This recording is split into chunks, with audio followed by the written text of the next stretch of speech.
네, 고맙습니다.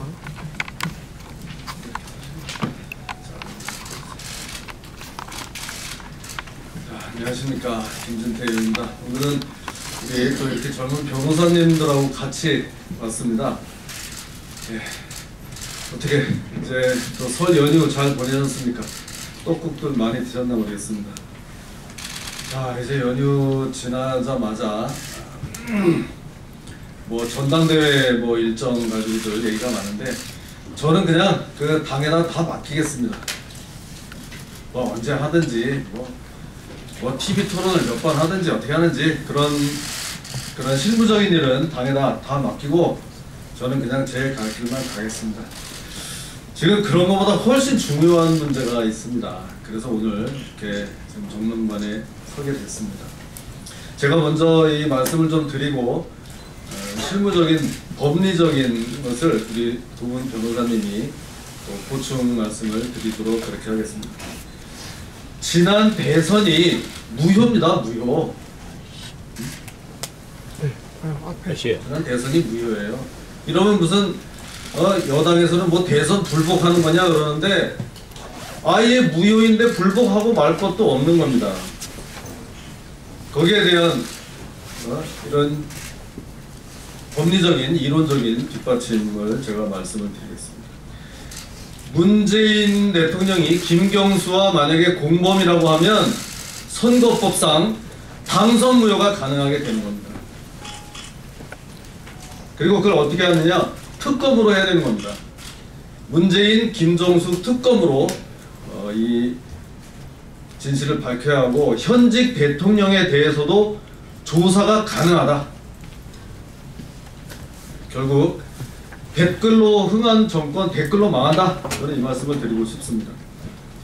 자, 차례대로 말씀드리면요, 당선 무효라는 거 여러분들 다 아시다시피 무슨 국회의원이나 시장만 당선 무효되는 게 아닙니다. 대통령도 사유가 되면 당선 무효가 될 수 있는 겁니다. 보세요. 이번에 김경수 그 구속 판결문에 드러난 그 사실을 보면, 드루킹이 킹크랩을 시연한 날짜가 2016년 11월입니다.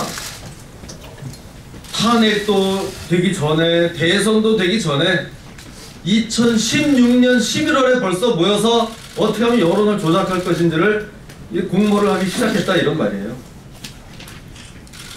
이 공범 책임을 지면 문재인 대통령도 당선 무효를 피하기 힘들 거다는 것이고요.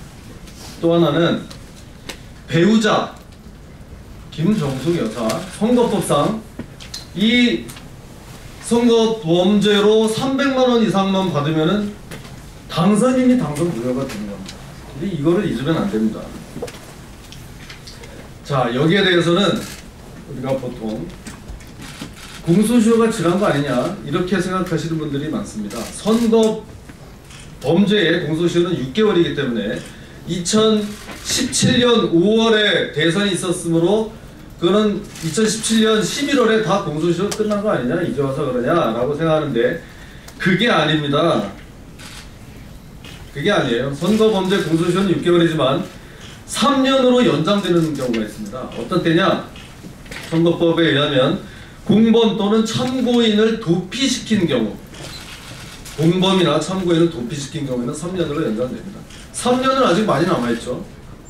1년이 더 남아있습니다. 공소시효가. 그러면 공범 참고인을 뭐 어떻게 도피시켰던 것이냐, 한번 생각을 해보세요. 이 느릅나무 출판사에서 모여서 드루킹, 뭐 킹크랩 시연을 하고 온갖 짓을 다 했는데, 이게 대선 직전에 2017년 5월 5일날 선관위에서 이 느릅나무 출판사가 이상하다 해가지고 검찰에 수사 의뢰를 합니다. 네?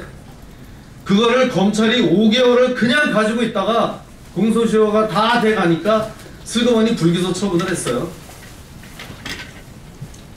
그 다음에 이제 여당이 된 민주당, 청와대는 계속 김경수 변호하기에 바빴어요. 여론에 밀려서 특검까지 갔는데도 계속 변호하기에 바빴습니다. 그러다가 이번에 급기야 김경수가 1심에 실형을 선고받고 구속되기에 이릅니다. 이런 일련의 상황, 이거를 보면 이게 바로 공범이나 중요 참고인을 도피시킨 경우에 해당하는 겁니다. 저 혼자만의 이야기가 아니고 판례에도 나와 있는 겁니다. 수사와 재판을 제대로 받지 못하게 직간접적으로 압력을 행사하는 이런 일을 하면 이게 도피시킨 경우에 해당하다. 이런 판례가 있습니다. 자, 여기서 그렇더라도 현직 대통령을 기소할 수는 없지 않냐? 우리 헌법 84조에 현직 대통령에 대한 불소추 특권이 있죠. 그걸 모르는 게 아닙니다. 그렇지만 조사를 할 수 있는 거예요. 또 전례가 있습니다. 전례가 지난 박근혜 정부에서 박근혜 대통령이 현직에 재직 중일 때 법원으로부터 압수수색 영장 발부받아가지고 청와대에 압수수색하러 간 적이 있었어요. 강제 수사에까지도 이미 들어갔었다 이런 얘기입니다. 근데 이제 와서는 무슨 그 불소추 특권 뒤에 숨을 수는 없을 거다 이런 말씀을 드리고요. 배우자는 당연히 불소추 특권이 없습니다. 김정숙 연구인에 대해서 조사나 뭐 어떠한 특권도 없기 때문에 여기는 일반인과 마찬가지로 처리가 가능합니다. 그래서 이 문재인, 김정숙 특검이 반드시 관철돼야 된다 이렇게 생각을 합니다. 드루킹 특검 한 번 하지 않았냐? 그래 한 번 했죠. 그렇지만 이번엔 대상이 다릅니다. 그때는 그때 허익범 특검은 김경수 한 사람에 대해서도 영장 한번 기각당하니까 영장 재청구 한 번도 못하고 활동 기한 갱신 요청도 한번 못하고 짐을 싸서 갔습니다만 이번엔 제대로 해야 됩니다. 대상 자체가 다릅니다. 문재인, 김정숙 특검입니다. 김정숙 여사는 드루킹이 만든 그 경인선 가자 경인선 가자를 5번을 외쳤습니다. 그런데도 관련이 없다고요? 문재인 대통령은 이 모임이 본래 경공모였다는 거죠. 근데 이게 이름이 너무 어려우니까 경인선으로 바꾸는 게 어떠냐? 그 개명을 하자고 한 사람이 바로 문재인 대통령이라는 거 아닙니까? 드루킹 공판 과정에서 다 드러난 사실 아닙니까? 저는 그렇게 알고 있습니다. 당연히 같이 공모한 혐의가 짙고 특검이 해야 할 일은 널려있다 이렇게 생각합니다. 자, 마지막으로 앞에도 말씀드렸지만 민주당 대표 이해찬 대표는 탄핵당한 세력이 촛불로 들어선 정권에 대해서 대선에 불복하는 거냐? 지금 우리한테 협박질하는 겁니까? 예? 제1야당한테 이게 할 소리입니까? 김정은한테는 한마디도 입도 뻥끗 못하면서 제1야당한테 대해서 협박질을 하는 거냐고요. 대선 불복은 무슨 그것 따질 때요 대선이 무효가 될 수 있다는 얘기입니다. 그러는 민주당은 18대 대선 인정했습니까?